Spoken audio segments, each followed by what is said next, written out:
I'd like to call the October 16th, 2023 Personnel Committee meeting to order. Dana, can you take roll call, please? Alderman Barber. Here. Alderman Hassan. Here. Alderman Holford. Here. Jill Eichel. Here. Tom Trainer. Here. Richard Budney. Here. Frank Fresco. Here. And Sarah Lynn Emmons is absent. Could you read it? Pledge allegiance. To the flag of the United States of America and to the republic for which it stands, one nation, under God, indivisible, with liberty and justice for all. Item 2, citizen comment period. We have quite a bit here, so we're not going to be able to stop the meeting to answer any questions. And we can't answer any questions under Robert's rules for citizen comments, but we definitely want to hear from you. So, does anybody have any citizen comments? I'm never bash. Glenn Beersley, 5550 West Airways. Not sure, not speaking on consensus of anybody, to make a comment on the employee survey. Over the years, the big contention has been communication. No communication was made that the survey was completed. Results were online.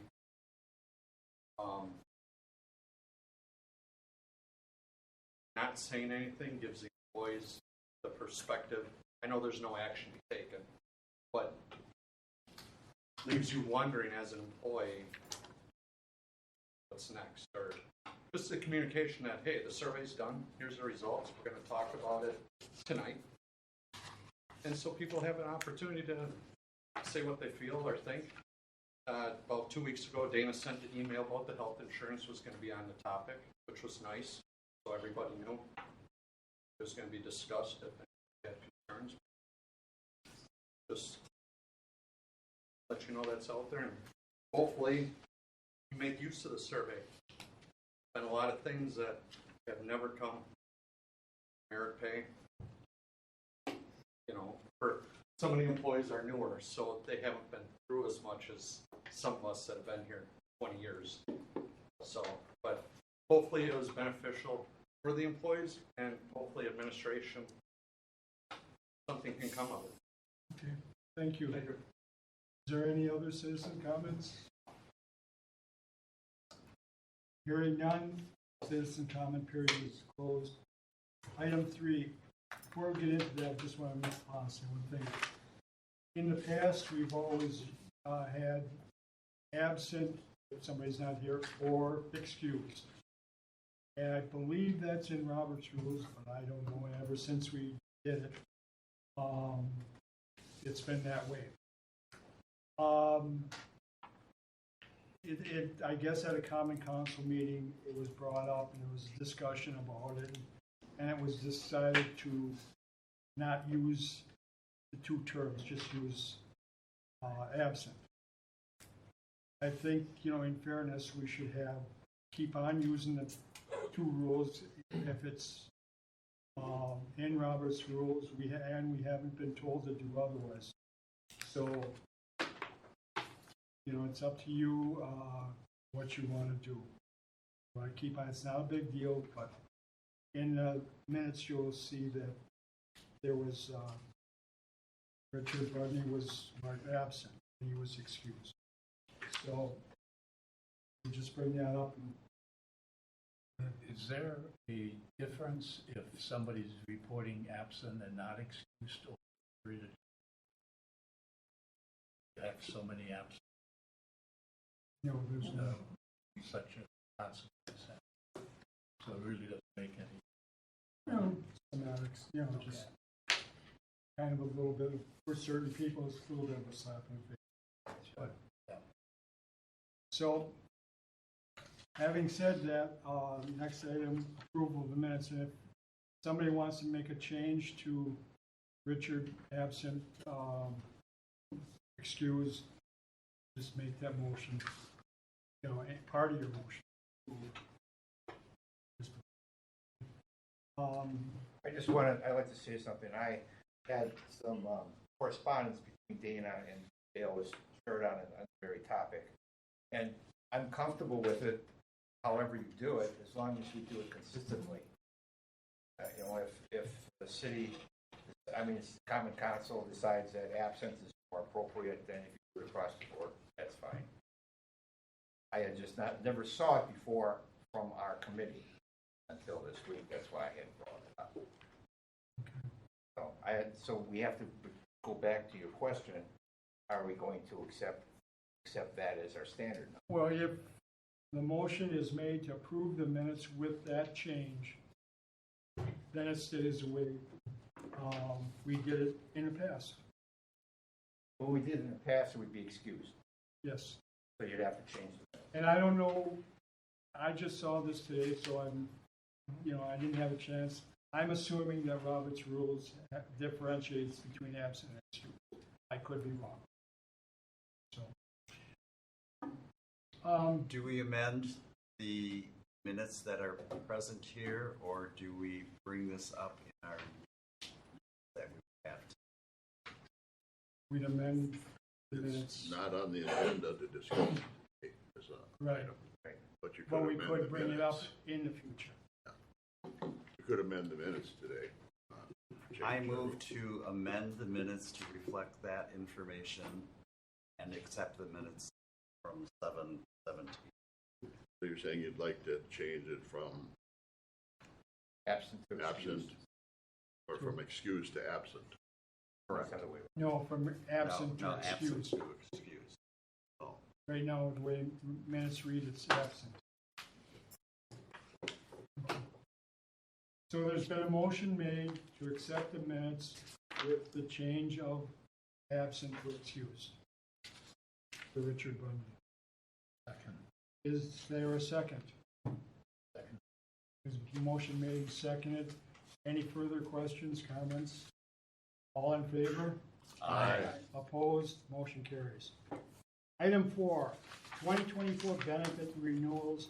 Approval of 2024 employee benefit related coverages, carriers, and premium shares, including health insurance, stop loss insurance, dental insurance, vision insurance, supplemental life insurance, flexible spending, health savings accounts, health reimbursement arrangements, and related contracts.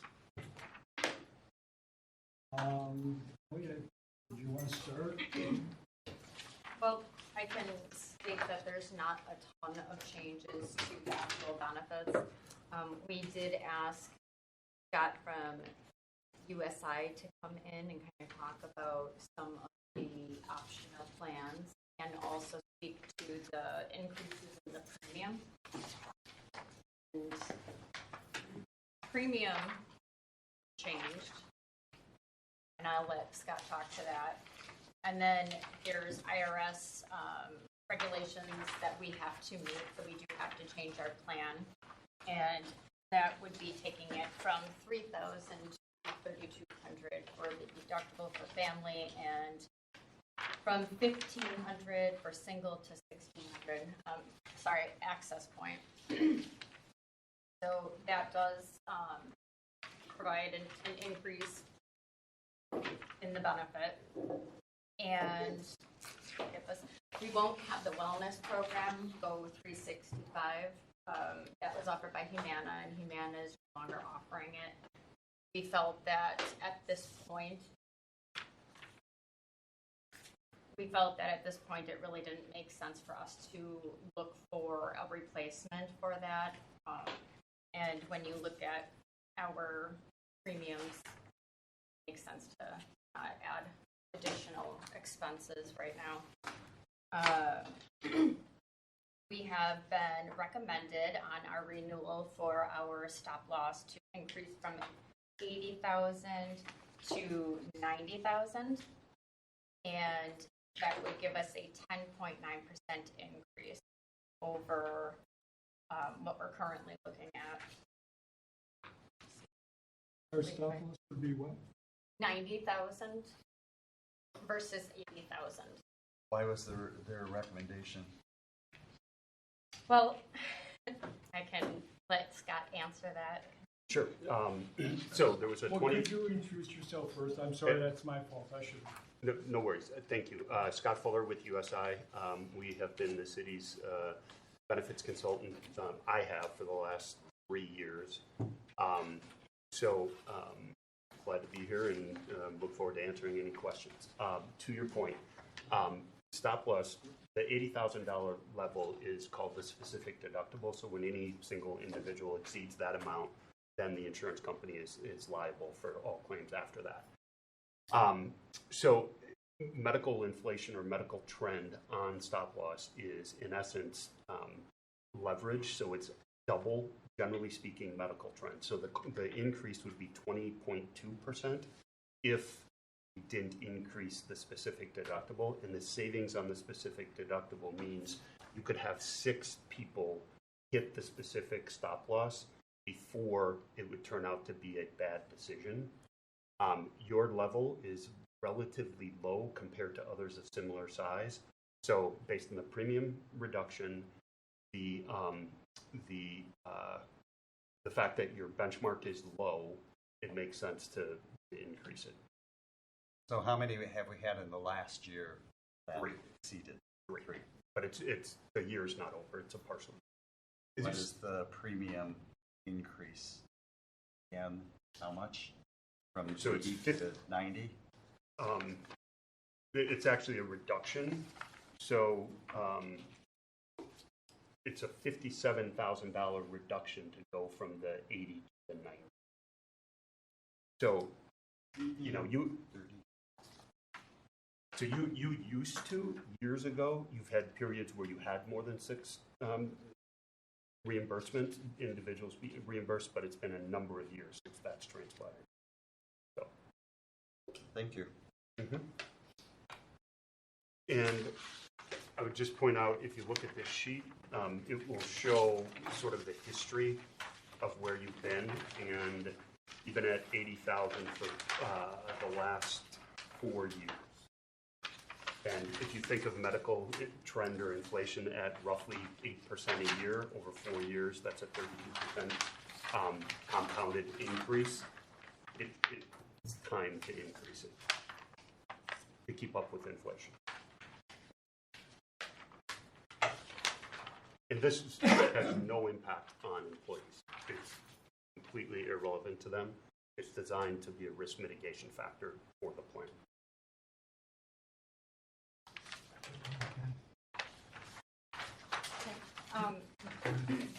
Going to lead you to the 2 plans that we wanted to offer to the employees.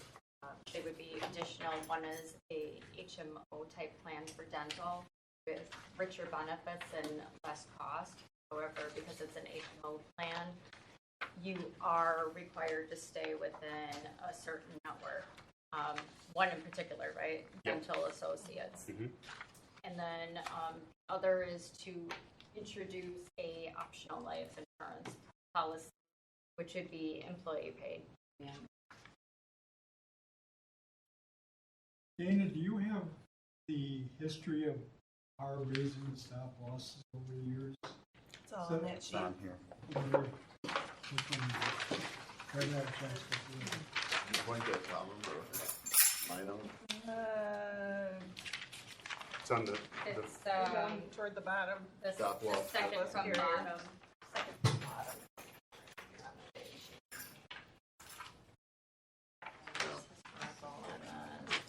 Same here. Second grouping from the bottom. No, I mean, over the years, I remember when we were at 40,000. Yeah, flip it over and the same thing is on the other side going back to 2012.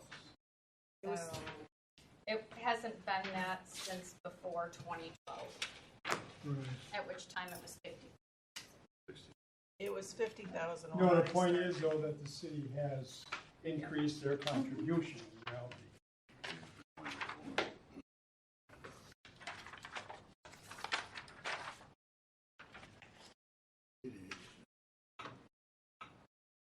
Okay. Ryan, do you have anything for me? What is Go ahead, the 10.9 increase, what is that in total dollars?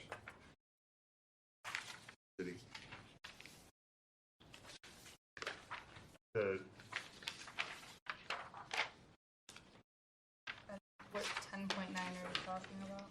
In the stop loss, It looks like it's about 67,000.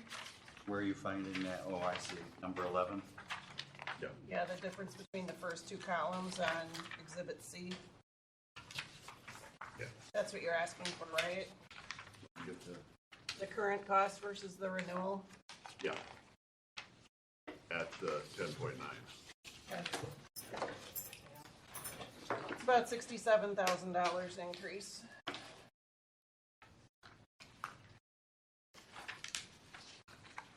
And that's totally borne by the city at this point.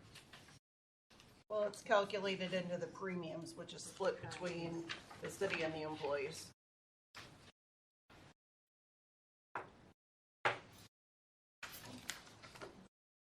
And so that would translate to what, another, it would be double if we went with the Yep. 22, the 80? Yep. Okay.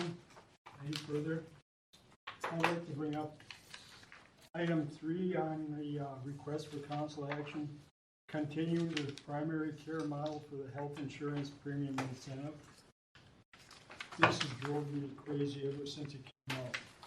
I'm not sure how many years ago came out that you get a physical and you get a reduction in your premium. Great. I'm all for preventive care. And if somebody smokes or overweight, that does not mean they're a bad person. But it's ridiculous. At that time, we were told, we don't have enough information to see what effect it's going to have, and on and on. Well, it's been at least 5 years. We still don't have any information, but we're keeping on doing it. You know, somebody doesn't have to go to a physical to know that smoking is not good for you. I used to smoke, so I'm not a hero. But it's not good for you. But we give them a discount for it. That doesn't make sense. If somebody's overweight, that's their life, and that's fine. But why should they get a discount for it? That's not right.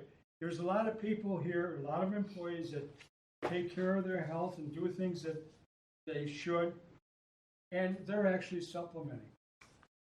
Where our younger employees, which are probably more police and fire, are probably in pretty decent shape, they're getting hit harder with the premium because they're younger and less likely to have something go wrong.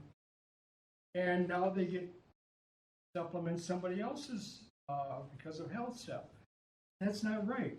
Just, you know, we can't offer different rates for different people based on age or sex. We're just not that big. But to give a discount like this without any proof or information that it works, I don't think is a wise use of money. It doesn't help anybody. It's my understanding of reading it, though, they don't get that unless they provide the information. And what concerns me is why we're only at 60% participation. They what? We're only at 60% I participation. understand. So, But the point is, you don't, let's say I go in and I get a physical. I need a physical to tell me I smoke. well, with all due respect, that's not what they're for. Preventative care. But that's what it ends up being. No. If you are on top of your preventative care, most likely you will catch major problems in the initial stages, and you will be saving a In theory. drastic amount of. In theory, but in actual practice, we see the claims go up. Is it working? I can give you a personal example. So I have an annual physical, and they baseline your information, right? So they're watching my PSA levels, and it went up a very small amount. I'm like, what's the big deal? Very small amount. No, let's get this checked out. Turns out I had cancer.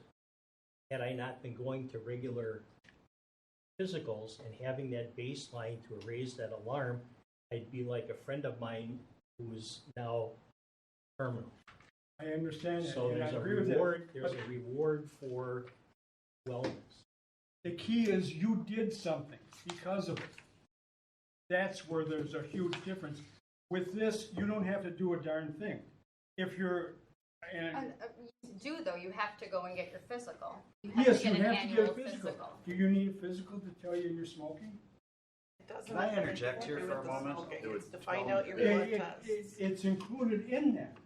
Could I, Tell me there's My a spot point on is- my lung that's small and could be addressed farther on. Yes, Right. but you do something about it. Yeah. Okay, that's my point. But he wouldn't know if I he's wouldn't not know doing it if it preventative didn't have care. happened. I'm not that's against the point. preventive care. I'm all for it. But what I'm against is no requirement to do something about it. If somebody comes in and smokes and you're giving them a discount on their health insurance, shouldn't the requirement be that you quit smoking? Otherwise, why are you giving them a discount? What about drinkers or Ed's people that drive Alderman poorly? Helfer's experience was great. He did something about it. It tips you off to do something about it, and he did. That's what it's supposed to be for. But it's not written that way. It's just take a physical. Amen. Can you please speak to Sure. why it's very So- important? We have lots and lots of data that says, so the older methodology around wellness was take a biometric test, right? Come on site, have blood drawn, do a questionnaire, and then hand a piece of paper to a person and say, do something with this. That's not what this is. The concept is we want people to from a health perspective, to create a relationship with a primary care doctor for a lot of reasons. Number one, to get their age and gender-based screenings, right? Mammograms, colonoscopies, PSA tests, whatever it is based on the gender and age of the person. And then between them, the individual and the doctor, to determine what's in their best interest. And this issue has exacerbated itself post-COVID, where we are seeing either deferral or elimination of preventive care that has led to huge increases in utilization of large claims and the dollar amounts associated with large claims. So the concept is take it away from some being and have people develop a relationship with a primary care doc. The other piece of it is then they don't have to go to urgent care or emergency room because they know that they have a relationship with somebody that has their best interest in mind. I understand it, and I'm 100% for preventive care. But the key word to what you said is want. How many people follow up on that, or how many don't follow up? First thing. Second thing, what's our experience been? We've been doing this for 5 years or more. Don't you think we should have some kind of experience that, and we're looking at the rates, they're going up. We had 3 people hit the stop loss, where I don't know what we had last year. So it's easy to say that, maybe it isn't working the way it's present form. Alderman Hofer was 100% right. I agree with that. He did something about it. But there's no requirement in here to do something about it. We want. How many people really don't take care of their health? And I could do better at doing that myself. Scott, I've got a question for you. Of the 60% that have gone through physical, do you have any kind of statistical information that says these 60 people were diagnosed or not diagnosed, whatever, the ones that were diagnosed, how many followed through with the treatment plan, with certain treatment modalities? So, great question, and the answer is I do not. And, Well, no, but is there some statistic out there?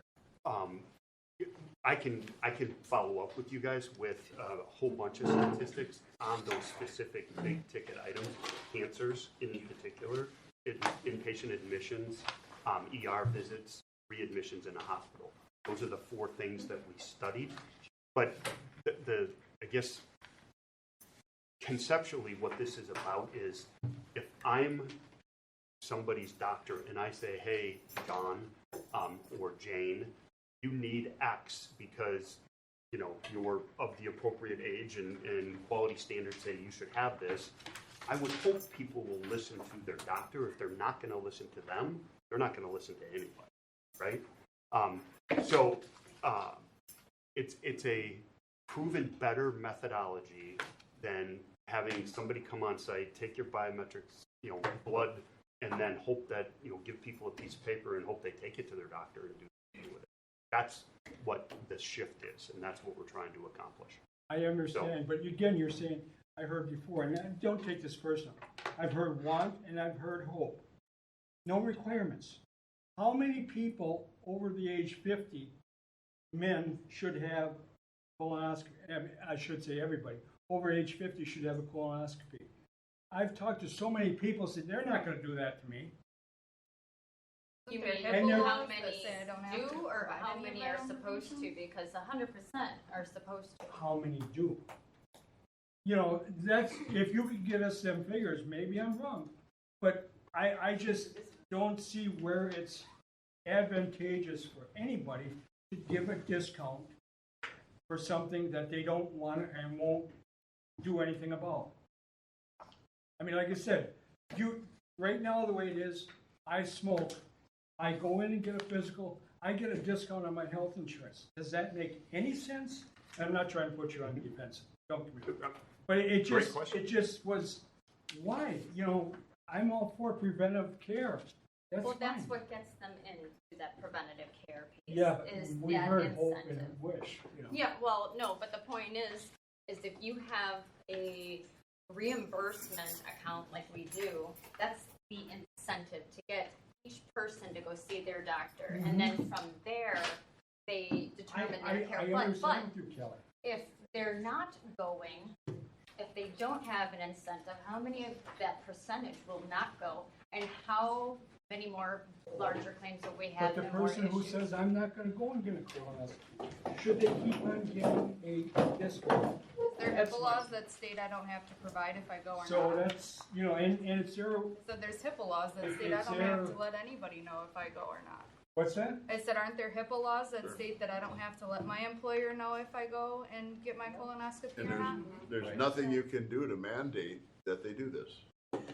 I think if someone went for preventive care and they were faced with a devastating illness or injury, potential injury, that it's a very low percentage of people that don't follow through with the recommendations that would not have been caught if they had not gone through a preventive Right, care. that's my whole point. There are some people that are diagnosed with devastating kind of illnesses that choose not to continue care, or they've made a decision that they don't want to have any kind of treatment.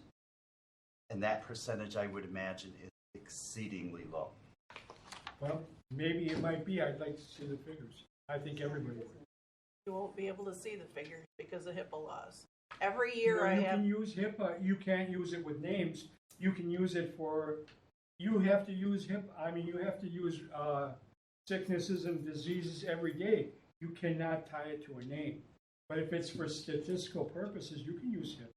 That's how you come up with rates. I shouldn't say HIPAA. You can use medical claims. Sure. I can give you all kinds of statistics.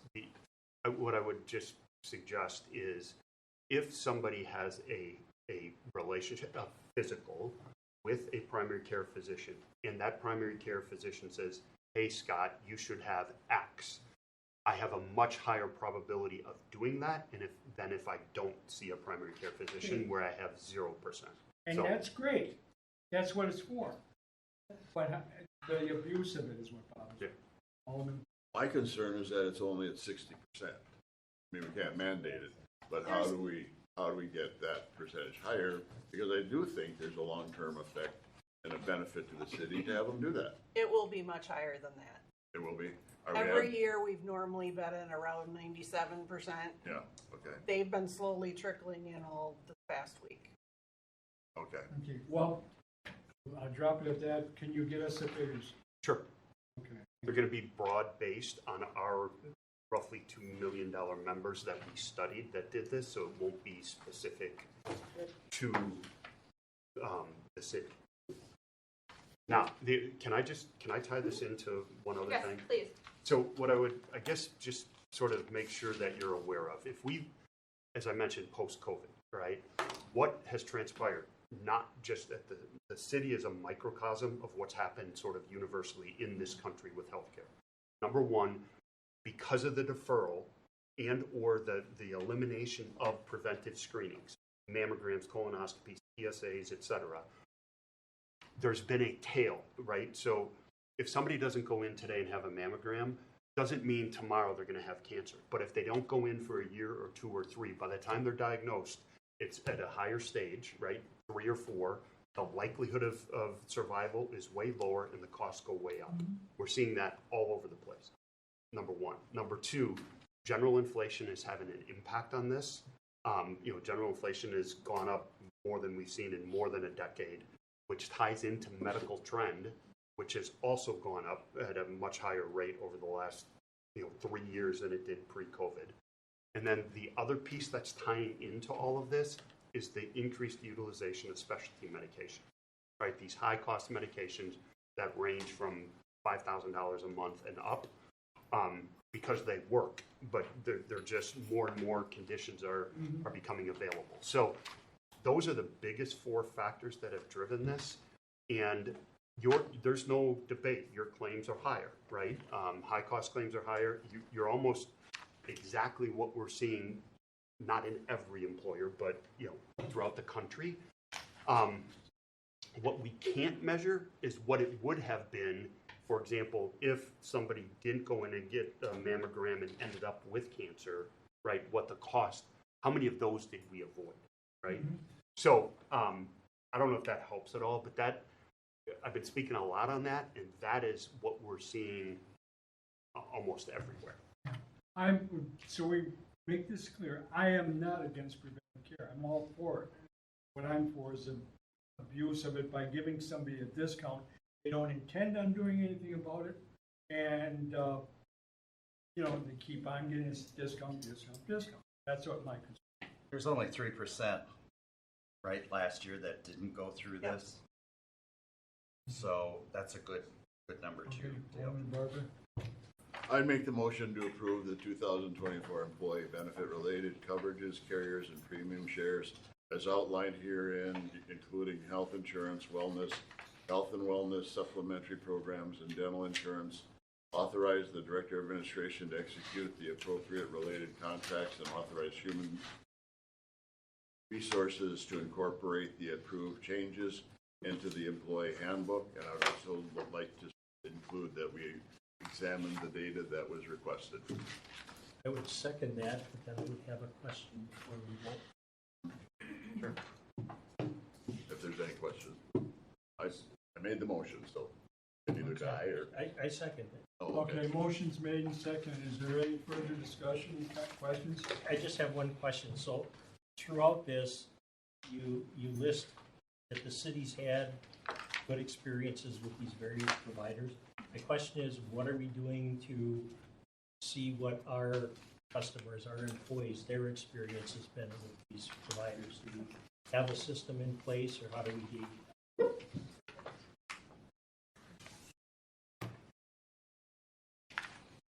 Outside of the survey that we put together and sent out, I don't know that we do have a way to gauge how the employees feel about their benefits and the vendors.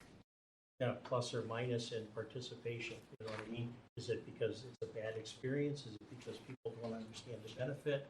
Those are the kind of things I think we...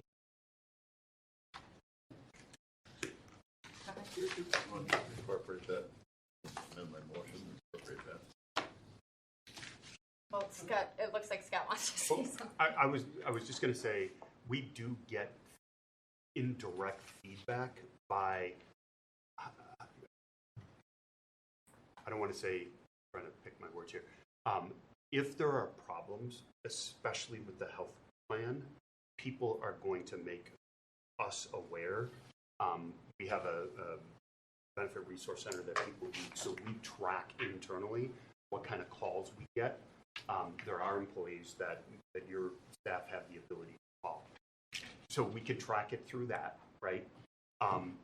They will come to probably Dana if they're dissatisfied with stuff. And this isn't a scientific way to do it, in the future, when we do, to the public comment about the survey, we could certainly add some questions around satisfaction of vendors in there. But the survey was pretty long this year as well. The other thing, for example, like NICE, the utilization is really high, which lends us to believe that if people use it, and they track their NPS score. So when people use it, it's really a favorable situation relative to, I guess, other types of services that we purchase. Yeah. So, sorry. Just from my perspective, the next item deals with the benefit of the survey, and I'm sure we're going to refine this a little bit when we get to that item and expand it to some items that we feel maybe need more information on. And I would like to see that happen as part of that next discussion as well. I think the study was good as a starting point, but at some point we might want to refine it or get more detail in some areas. That might be. Yeah, my concern, I don't have a complaint, my concern is just we have limited resources, we're trying to offer these benefits, and I just want to make sure that we're tracking and providing benefits that the people feel are of value. That's all. Any further questions, comments? Hearing none, all in favor? Aye. Aye. Opposed? Motion carries. Item 5, discussion regarding employee benefits survey. No action will be taken at this meeting.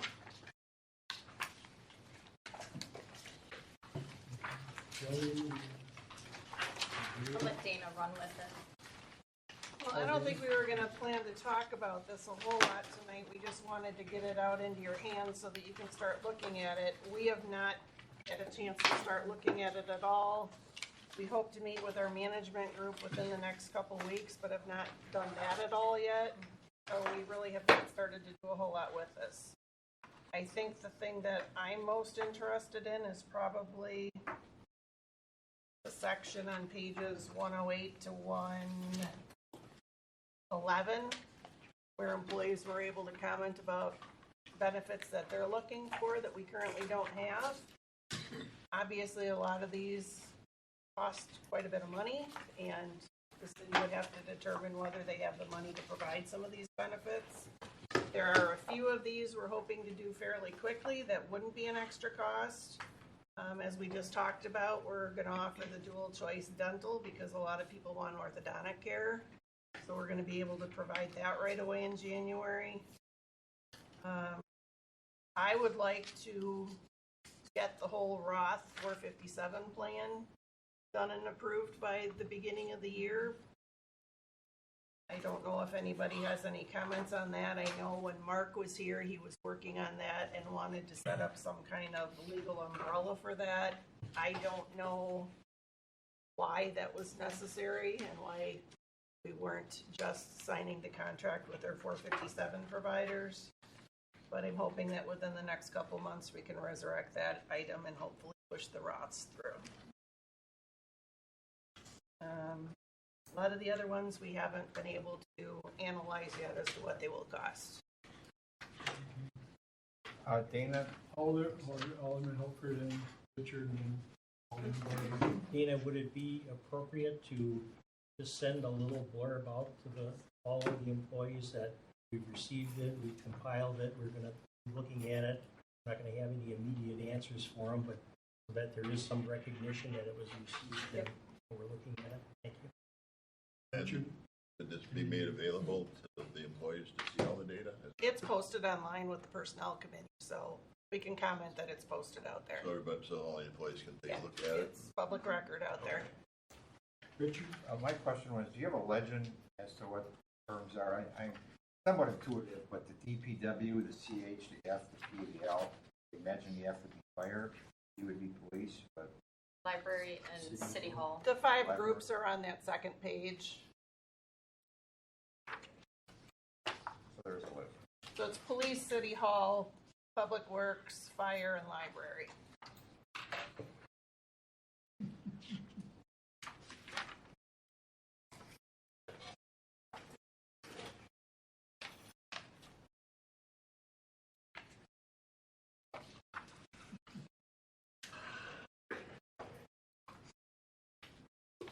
One comment was, people ask me about these benefits.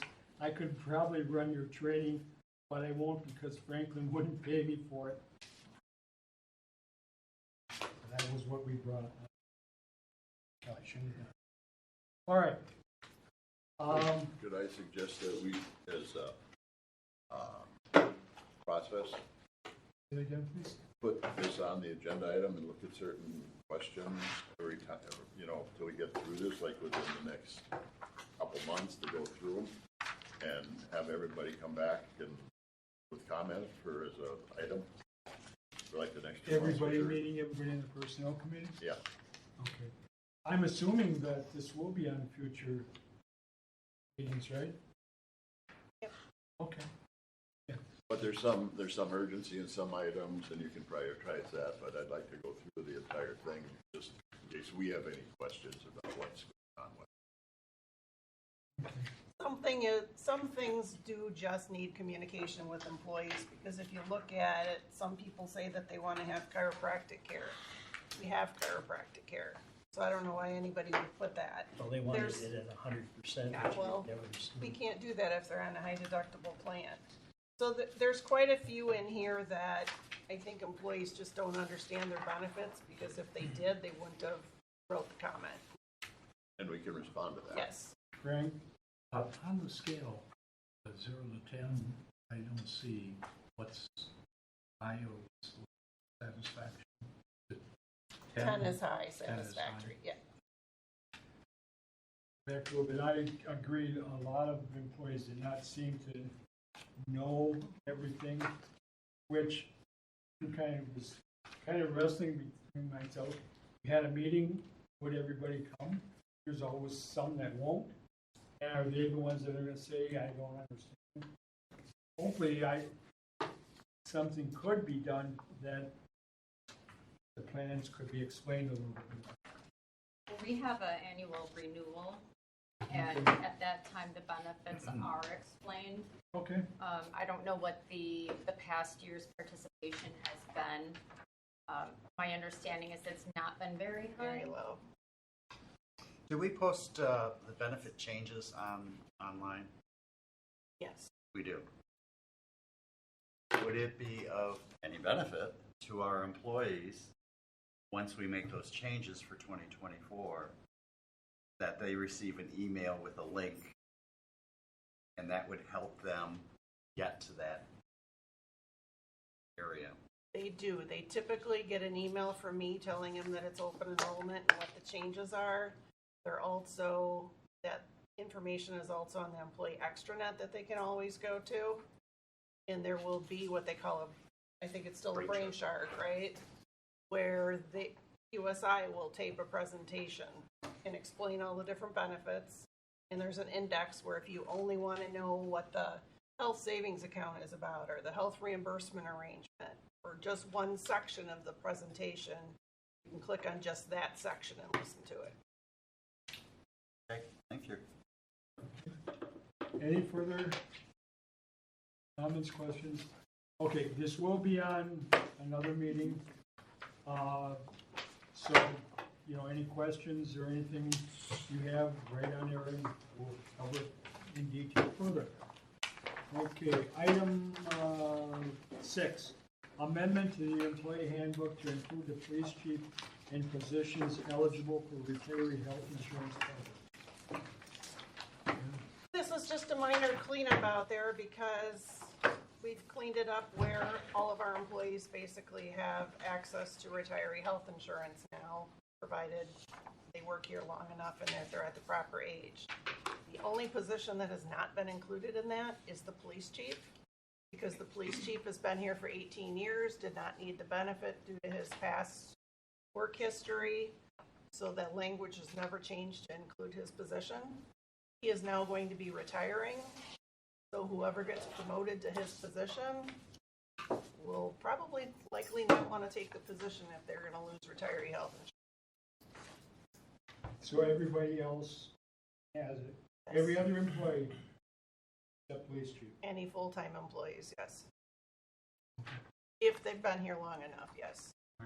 And what is the precursor for long enough? Is it age-related or is it years of Both. service? So we're just asking to put it in here for him to be consistent, the same as the assistant police chief and the police captain.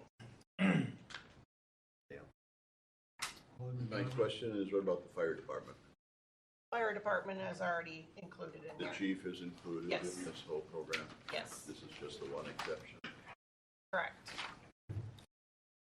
I would move to accept the changes as presented. I second. Motion made and seconded to approve, including the fire chief in Police chief. retiree. Police chief in retiree benefits. Any further comment, questions? All in favor? Aye. Opposed? Motion carries. Item 7, update on the compensation study. It's currently underway. Our consultant GovHR is currently obtaining wage information from our comparables and hear back from them when they're ready to give us their feedback. Is there any kind of a date that you think it will be done? We had originally, it said December or January, and we originally thought we would get some kind of initial information sometime in November. Okay. Any questions? Well, one of the things we were concerned about at the time was the fact that it would be available for the next budget. That won't happen now. It won't happen for the 2024 budget, but we'll have it in plenty of time for the 2025. Yeah. Anything further? We move on to employee recruitment and retention policy, which was approved by Common Council on 7/6/21. Shelley? Yeah. Actually, Alderman Barber asked to have this on the agenda. Say that again? Which one is it? It's, Oh, yeah, we wanted you to work on that for us. There was something that was in process that was going to be developed along the way, and I'm just hoping that it did come. Well, it's already an approved yeah, policy. Okay, then I We just wanted need it to just for, implement then I it. wanted it just for the review of us at this point, just to make sure that if there's any other ideas that come up, we can incorporate it in. But It's an approved policy, it just hasn't been rolled out and decided which positions it was gonna be used for. And what would it take to do that? That's up to these two. We've had a lot of ideas about retention through the years, and what are we gonna implement as a way of doing it, which is what my concern was. I mean, I've been on council for that period when it was 21, and we've talked about ideas, and we wanted ideas about how, like, to recruit people and retain people. But that was my hope, is that we could bring it forward and work on it. yeah, I mean, I would like to see it implemented into our policies. I'm not exactly crazy about some of the language because it makes it very obscure and unknown, and I would rather kind of nail it down a little bit, but it's been approved in the past, and If it's been approved by Common Council, without can we go in and condition. amend some of the language? We asked Common Council to amend. Mayor? Yeah, it's a fluid document where we can make the changes. We just wanted to we want to have it implemented so we could make changes. And I guess one of the things as an alder that I didn't like was it was very subjective. It was too buddy friendly, I'll call it, where I wanted a fair playing field, more of a level playing field with what we're looking for as parameters go is for retention. So are you looking at one simple area? Are you looking at police versus DPW versus fire? Or are you looking at the totality of the positions? So I think the first step was to get something there that we could work with. Now we can kind of go in and look and get more of an input of what we can look for. I know Mike and I had talked about that and where we wanted to make sure this is back in 21-ish. So I'll yield to Mike, but I know that was on its face, is what we're looking at.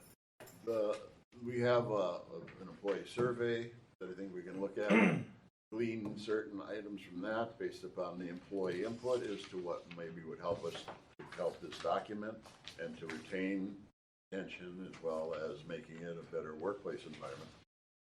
So I'm looking to combine kind of like an update or a restudy of that one, incorporating this new data now that we've come up with as to why people maybe are unhappy or moving on and things like that. So I think it goes hand in hand in a way that we could look at working that into this as we move forward, as well as doing a review of this to see if it's valid. So are you saying send a survey to employees?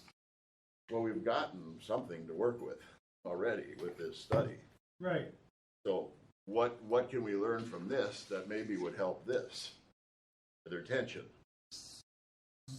So the what, satisfaction, job satisfaction, retention, those kind of things. Dana, have you noticed any correlation between the two? Not necessarily. I think my problem with this policy right now, such as the separation stipend, now that this policy is out there, I think all employees that are leaving assume that they're going to be paid the stipend. It was approved that it would be used on a rare occurrence for certain positions, and now everybody that leaves thinks that if they give notice that they'll get the stipend. So we need to set some parameters. when can we do this? And Kelly, you have some heartburn with some of the language you said. Yeah, I mean, it's just, it's too unknown. It's, for example, page 3. This scenario may include department head positions.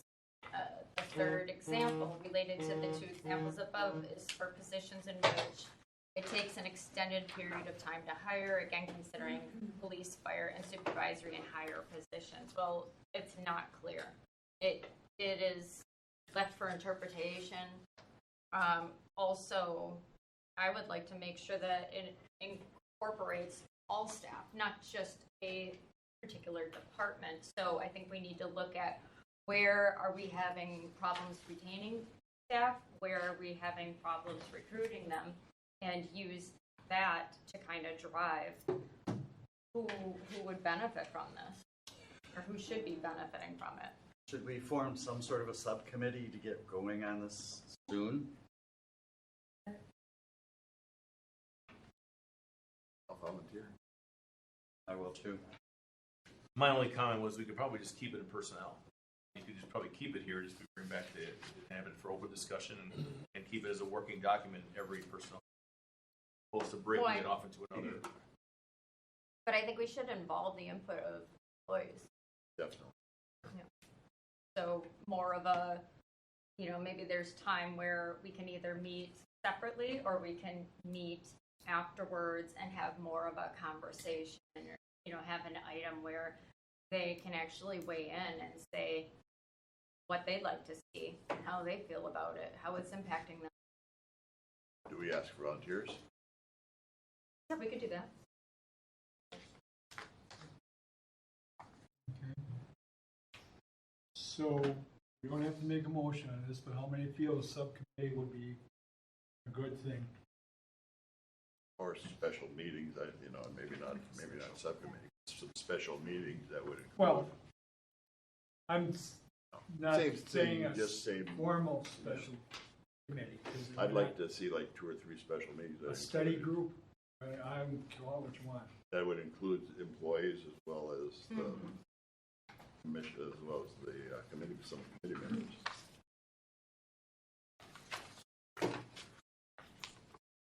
What's your feelings? I think that it's important to take the feedback from staff and incorporate it into this.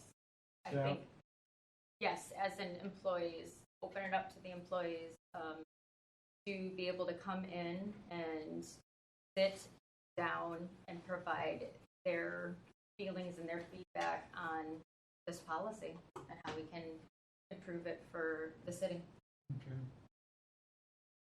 So what would you say, 3 from the personnel committee, 2 from Wouldn't that have to be a In motion place? for the next meeting or something? We could talk about how that looks, and then it's not on the agenda as such. Well, it was employee recruitment and retention policy, which was by common council. If somebody makes a motion to form a subcommittee, or I'm using it loosely, it's not a subcommittee, but a study group, I don't see where that's violating Unless the open council, records. unless you want to go to this step of having the council approve that. What's that?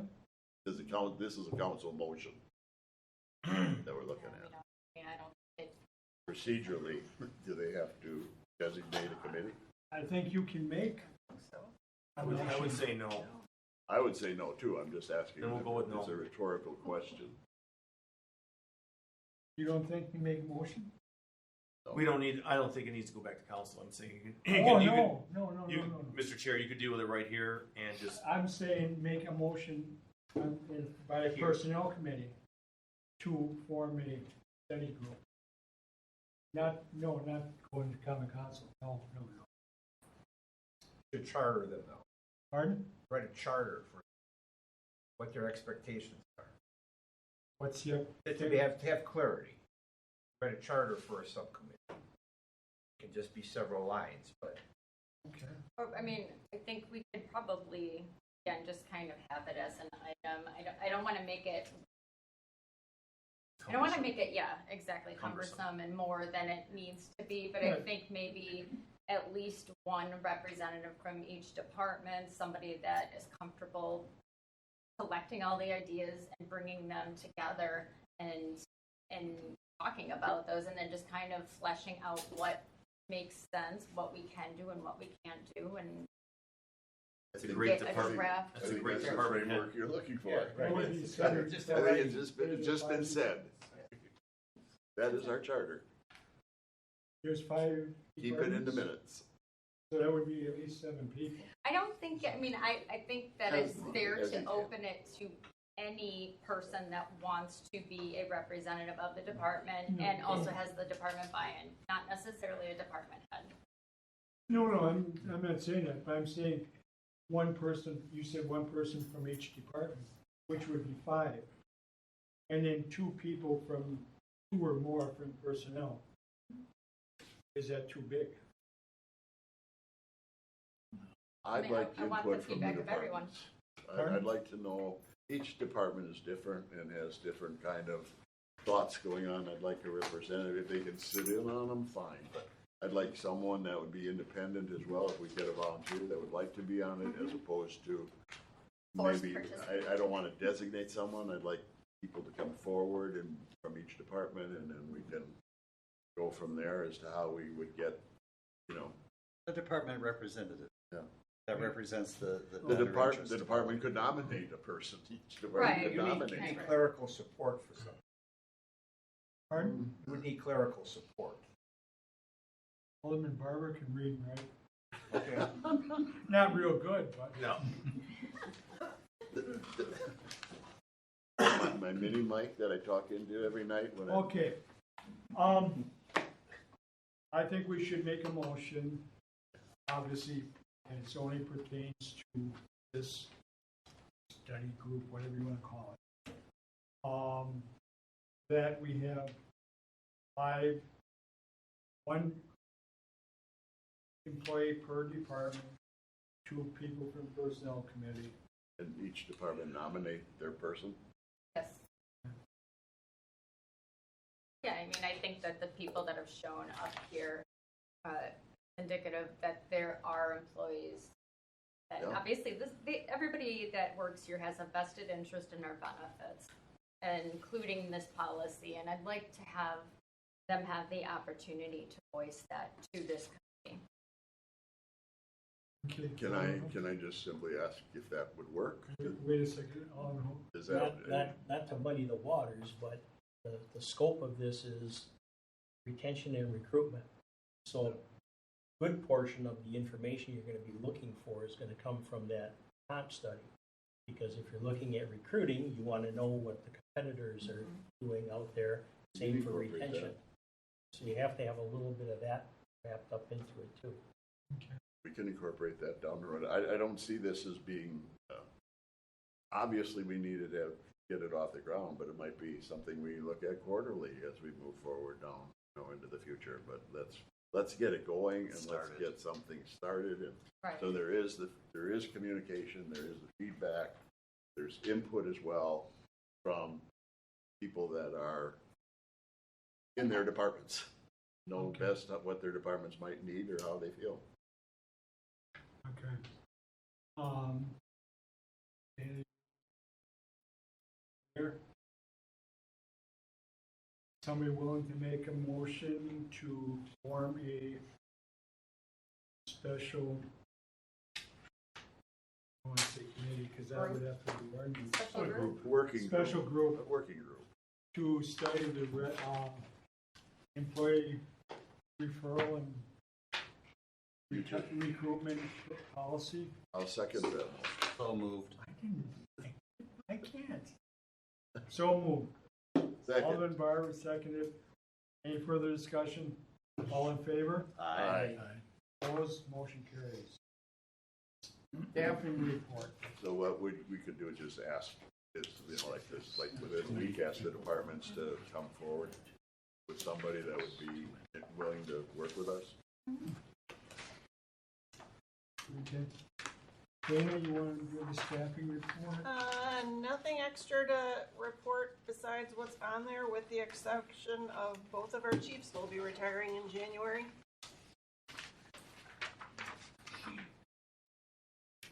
Which, that's And that's up to the commission to work The with. fire commission, That yes. wouldn't be anything that we would have anything to do with. Maybe Police the new and- chief would have it by the police and fire commission. Police and fire commission make the decision, Right. but the city has to approve the Right. wages and benefits. And that would be the administration.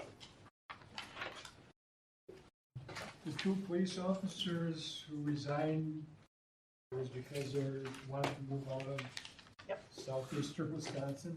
Both left the area. Smart choice. Okay. So the administration will bring that to council then. That's the next step. Any questions on the staffing report? Comments? Next scheduled meeting, November 30th, 2023. Is there a motion to adjourn? 20th. 20th. November 20th, right? 20th, sir? Right. You said 30. So I said 30th. Oh, 20th, excuse me. Oracle Mike. So But move. it is 2023. Move to adjourn. Second, man. Second. You're gonna sit here all night, the city's not gonna